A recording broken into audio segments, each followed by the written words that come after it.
கிராமங்கள்ல எல்லாம் ஒரு பச்சை குழந்தையுடைய அம்மாவுக்கு பால் சுரக்கலைனா பக்கத்து வீடுகள்ல இருக்கிற குழந்தை பெத்த அம்மாக்கள் இந்த சின்ன குழந்தை பசியோடு அழுவதை பொறுக்காமல் அவர்கள் எடுத்து இந்த குழந்தைக்கும் பால் ஊட்டுவார்கள். ஆனால் ஒரு குழந்தை அழுவதற்காக இந்த உலகத்திற்கே தாயான உமையவளே பரமசிவனோடு வந்து அந்த குழந்தைக்கு தன்னுடைய திருமுலைப்பாலை ஊட்டினாள் என்றால் அந்த குழந்தை எவ்வளவு சிறப்பு வாய்ந்ததாக இருக்கும். இறைவனுடைய அருளை பெற்றவர்கள் அதீத ஞானம் பொருந்தியவர்களாக இருப்பார்கள்.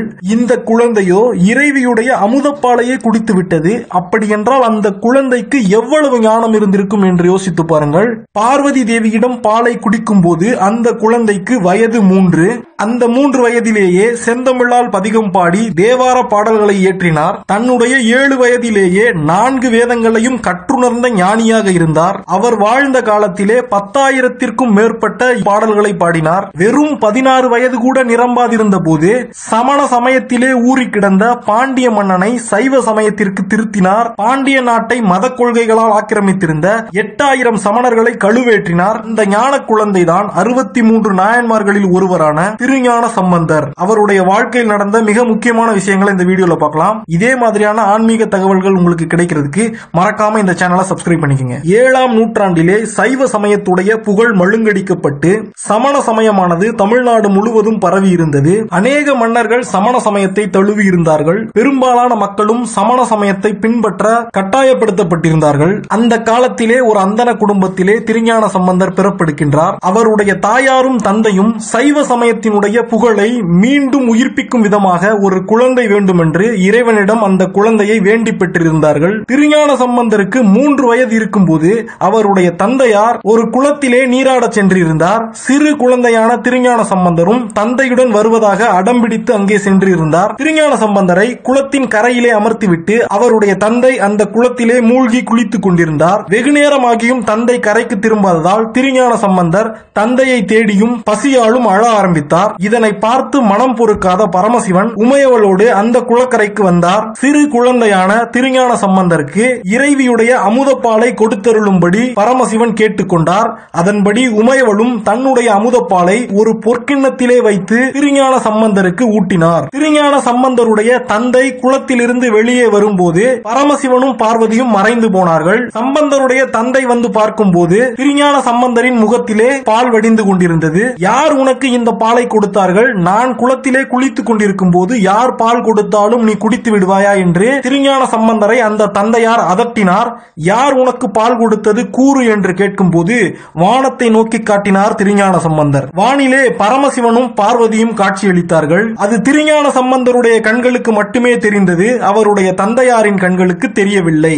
ஏன் பொய் உரைக்கின்றாய் என்று கேட்கும் போது இறைவியிடம் குடித்த ஞான பாலால் ஆண்டவன் மீது ஒரு பதிகத்தை பாடுகின்றார் திருஞான சம்பந்தர். 3 வயதே நிரம்பிய அந்த குழந்தை செந்தமிழிலே பதிகம் பாடுவதை பார்த்து அவருடைய தந்தையும் அதிசயித்து போனார். அந்த ஊரிலே சுற்றி இருந்த மக்களும் அதிசயித்து போனார்கள். நிச்சயமாக இந்த குழந்தைக்கு இந்த ஞானத்தை இறைவனுடைய திருவிளையாடலால் தான் கிடைத்தது என்று அனைவரும் நம்ப ஆரம்பித்தார்கள். திருஞான சம்பந்தர் அது முதற்கொண்டு தன்னுடைய தந்தையோடு சேர்ந்து பல சிவாலயங்களுக்கு சென்று இறைவன் மேல் பல பதிகங்களை பாடினார். அவருடைய 7 வயதின் போது அவருக்கு பூணூல் அணிவிக்கும் நிகழ்ச்சி நடந்தது. அந்த சமயத்திலே ஆச்சாரியார்கள் வேதங்களை ஓதும் போது திருஞான சம்பந்தரும் அவர்களோடு சேர்ந்து வேதங்களில் உள்ள மந்திரங்களை எல்லாம் உச்சரித்தார். இதனால் அதிசயித்து போன ஆச்சாரியார்கள் வேதங்களில் தங்களுக்கு இருந்த சந்தேகங்களை எல்லாம் கேட்டு நிவர்த்தி செய்து கொண்டார்கள். சமண சமயத்தில் இருந்து திரும்பி மீண்டும் சைவத்தை ஏற்றுக்கொண்ட திருநாவுக்கரசர் நாயனார் திருஞான சம்பந்தரின் புகழை அறிந்து அவருடைய ஊரான சீர்காழிக்கு வந்து திருஞான சம்பந்தரை வணங்கி பணிந்தார். திருஞான சம்பந்தரோ சிறிய பாலகர், திருநாவுக்கரசரோ முதியவர்.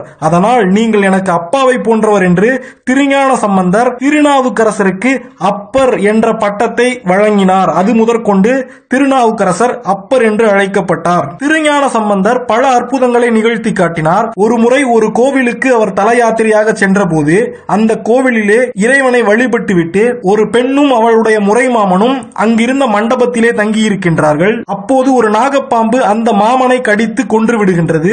நாளை தான் மனம் முடிப்பதாக இருந்த தன்னுடைய முறை மாமன் இவ்வாறு இறந்து விட்டானே என்று அந்த கன்னி பெண் கதறி அழுகின்றாள். இந்த காட்சியை கண்டு கொஞ்சமும் மனம் பொறுக்காத திருஞான சம்பந்தர் இறைவனை வேண்டி வேண்டி அந்த இறந்து போன மாமனை உயிர்ப்பித்து அந்த கன்னியோடு சேர்த்து வைக்கின்றார். திருநாவுக்கரசரோடு சேர்ந்து பல சிவாலயங்களுக்கு சென்று இறைவன் மேல் பதிகங்கள் பாடினார். ஒரு ஊரிலே இருந்த சிவாலயத்தின் பிரதான கதவுகள் பல காலங்களாக வேதங்களின் பேராலே பூட்டப்பட்டு கிடந்தது. அந்த கோவிலின் கதவுகளை திறந்து மக்கள் எல்லோரும் இறைவனை தரிசிக்க வழிவிட வேண்டும் என்று திருநாவுக்கரசரும் திருஞான சம்பந்தரும் இணைந்து பாடல்கள் பாடினார்கள். பல ஆண்டுகள் இறைவனுடைய திருப்பணிகளை செய்து வந்து இறைவன் மேல் பதிகம் பாடிக்கொண்டிருந்த திருநாவுக்கரசர் 10 பாடல்கள் பாடிய பின்பே அந்த கோவிலுடைய கதவு திறந்தது.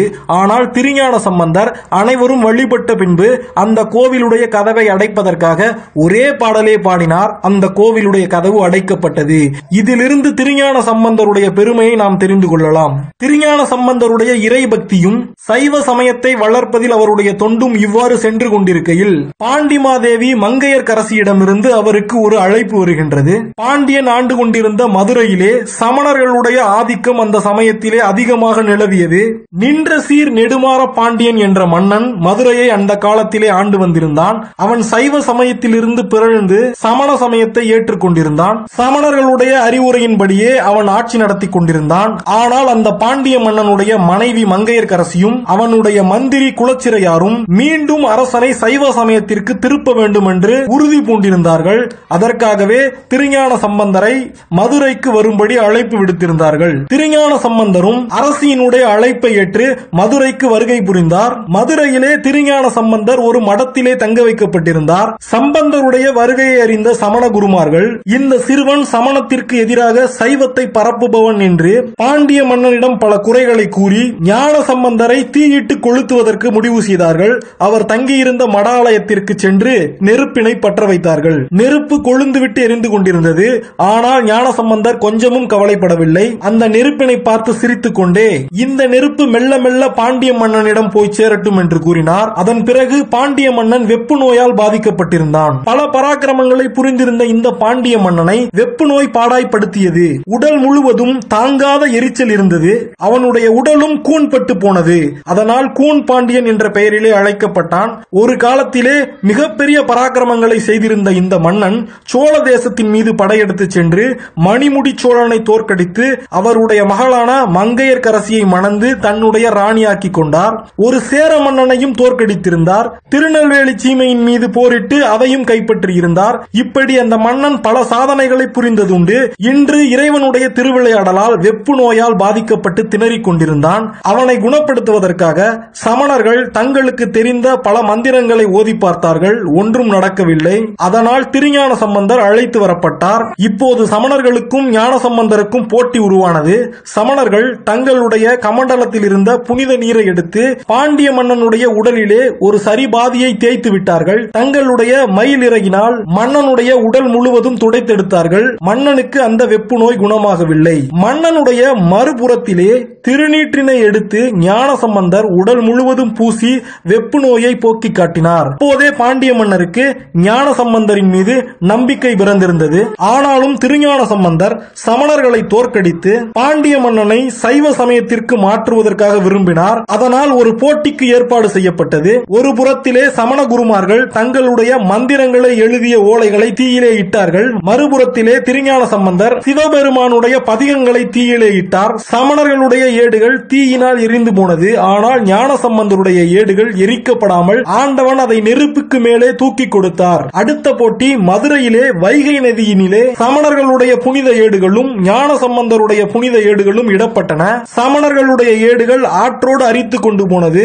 ஆனால் ஞான சம்பந்தருடைய ஏடுகள் ஆற்றினுடைய பிரவாகத்திற்கு எதிர் திசையிலே நீந்தி கொண்டு வந்து சேர்ந்தது. இந்த இரண்டு நிகழ்ச்சிகளினால் சைவ சமயம் சமணத்தை விட உயர்ந்தது என்று திருஞான சம்பந்தர் மன்னனுக்கும் சமணர்களுக்கும் நிரூபித்தார். அதன் பிறகு அங்கே குழுமி இருந்த சமணர்களை எல்லாம் போட்டியின் போது ஏற்றுக்கொண்ட விதிமுறையின்படி சைவ சமயத்திற்கு மாறும்படி இல்லையெனில் தண்டனையை ஏற்றுக்கொள்ளும்படி கூன் பாண்டியன் அறிவுறுத்தினான். அங்கே இருந்த 8000 சமணர்களும் சைவ சமயத்தை ஏற்றுக்கொள்ளாமல் தங்களுடைய சமண சமய பற்றின் காரணமாக கழுவேறுவதற்கு ஒத்துக்கொண்டார்கள். கழுவேற்றம் என்றால் அந்த காலத்திலே கடைபிடிக்கப்பட்ட ஒரு மரண தண்டனை. ஒரு கூரிய முனை கொண்ட மரமானது தரையிலே ஊன்றப்படும். அந்த மரம் முழுவதும் எண்ணெயை ஊற்றி வலுவழுப்பாக வைத்திருப்பார்கள். குற்றவாளிகள் தண்டனைக்குள்ளானவர்கள் நிர்வாணமாக்கப்பட்டு அந்த மரத்தின் மீது அவர்களுடைய ஆசனவாய் அமர்த்தி வைக்கப்படும். நேரம் செல்ல செல்ல உடலினுடைய எடை தாங்காமல் ஆசனவாய் வழியாக அந்த மரத்தினுடைய கூரிய முனையானது அவர்களுடைய உடம்புக்குள் இறங்கும். வலி தாங்க முடியாமல் அலறி துடிப்பார்கள். இப்படி ஆசனவாய் வழியே சென்ற அந்த கூர் முனையானது உடல் முழுவதும் இறங்கி வாய் வழியாக வந்து நிற்கும். இப்படி இறந்து போனவர்களுக்கு இறுதி சடங்குகள் எதுவும் நடத்தப்படாது. அவர்களுடைய உடல் தகனம் செய்யப்படாது. மாறாக நாய்களுக்கும் நரிகளுக்கும் கழுகுகளுக்கும் பருந்துகளுக்கும் அவர்களுடைய உடல் தீனியாக வேண்டியதுதான். இப்படிப்பட்ட ஒரு கடுமையான தண்டனையை 8000 சமணர்கள் மதுரையிலே இன்று திருப்பரங்குன்றம் வட்டத்திலே இருக்கின்ற சாமணத்தம் என்ற கிராமத்திலே கழுவேறி கொண்டார்கள். அதற்கு பிறகு மன்னன் சைவ சமயத்தை தழுவி வலுவாத ஆட்சி நடத்தி கொண்டிருந்தான். இந்த பாண்டிய மன்னனும் அவருடைய மனைவியான மங்கையர்க்கரசியாரும் அவருடைய மந்திரியான குலச்சிறையாரும் 63 நாயன்மார்கள் பட்டியலிலே இடம்பெற்றார்கள். அதற்கு பிறகு திருஞான சம்பந்தர் ஆண்டவன் மீது பல பதிகங்களை பாடி பல திருத்தலங்களுக்கெல்லாம் சென்று வந்தார். பிறகு தன்னுடைய பெற்றோரின் வற்புறுத்தலின்படி தன்னுடைய 16 வயதிலே மணந்து கொண்டார். தன்னுடைய மனைவியோடு சேர்ந்து இறைவனை தரிசித்து இறைவனோடு ஐக்கியப்பட்டு மோட்சமடைந்தார்.